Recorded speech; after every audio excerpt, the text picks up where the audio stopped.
name is Rivera, and I was originally sentenced to life without parole, plus 140 years, and I served 30 years in the federal system. My name is Antoinette Frink. A lot of people call me Tony. I spent 11 and a half years, but I had a 15-year, 8-month sentence. My name is Barbra Scrivner, and I spent 20 years, 11 months, and 3 days incarcerated in prison on a 30-year sentence.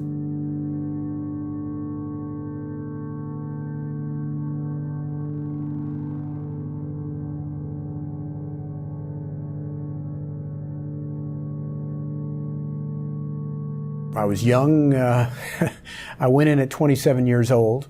I was a pilot, was learning to fly, involved in aircraft sales, and unfortunately I took the wrong route and went the other way. I got involved in drugs and transporting drugs from Colombia to the United States, mostly just cocaine. I was an automobile dealer in Delaware, Ohio. I had a Chevrolet Cadillac store. I sold approximately 3,000 cars. While I was in business, 12 of those cars were sold to people who turned out to be drug dealers. And I transferred some titles from Georgia to Ohio for this group of people. And the government contended that I helped them succeed in their drug business, that I either knew or should have known that they were drug dealers. In high school, I kind of became a drug addict, and then I would hang out with men that were kind of abusive and had drugs, and so I pretty much spent a lot of time just partying and not really caring about much. And I met this one man, kind of same situation, and then I married him, and then I became pregnant. And then I thought, wow, okay, so now I have a purpose in life. We would fly to Colombia, they would load up the airplane with about roughly 250 kilos, and it was brought back into the United States. We'd unload it and transport it back to someplace like Miami and secretly hand it over. Generally, it would be something like you just leave it in a car in a parking lot, and the owner would come by and pick it up, you know, and then you'd get paid for it. It was very lucrative. I was at an automobile dealers convention in San Francisco, and some of my staff called and said that FBI and some other, the DEA had been in the dealership asking questions. And I thought it was sort of ludicrous. I didn't think I would be indicted for that. This is something that'll blow over and, you know, I'll be cleared. But that was the farthest thing from the truth. So my husband was 11 years older, and he was a heroin addict. He was involved with some friends of his that would manufacture meth, and they would sell the meth, and then they would buy heroin, and they would get high and party.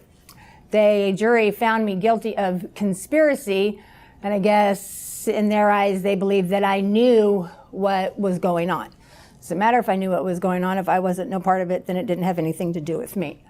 So being found guilty of conspiracy, that charge makes you liable for every single thing that anybody ever did. You kind of think, what is this, a mistake? You know, this is, you're kidding here. And I remember at sentencing, when they brought me in for it, and the judge took a break. He said, excuse me, we have to take care of something. And then he brought me in, and you know, the lawyers all remained seated. And he proceeded in sentencing me. And after he slapped the gavel and he left, you know, all the other lawyers got up and walked over to where we were and said, hey, that's ridiculous. He can't do that.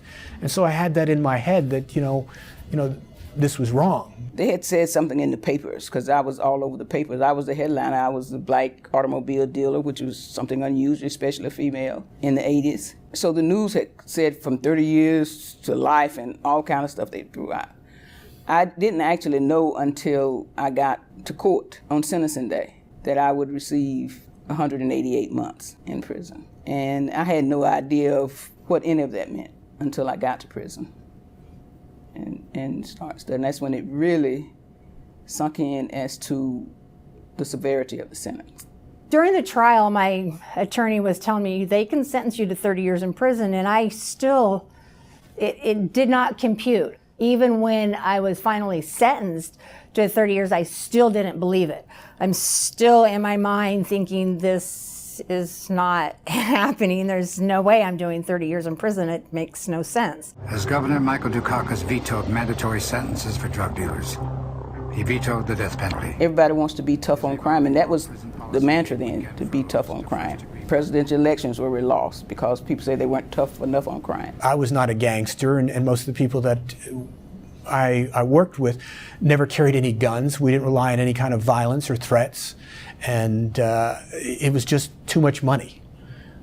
You know, the opportunity was there, and when I say money, I mean millions. It finally really hit me that, yeah, I'm gonna do 30 years in prison, and no, I do not want to do 30 years in prison. There's no way.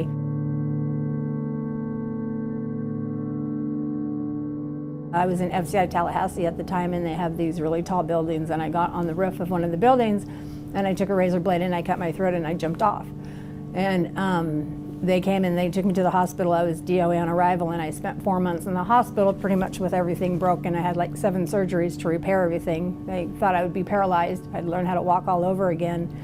And and I was in the hospital in those 4 months realizing, okay, well, I did pull through this, and now I might be paralyzed spending 30 years in prison. That doesn't make the situation better. I realized, you know, I'm gonna have to try to figure out the best way to you know, get through this, because this is a reality, and I am going to spend 30 years in prison, and, you know, how am I going to deal with this?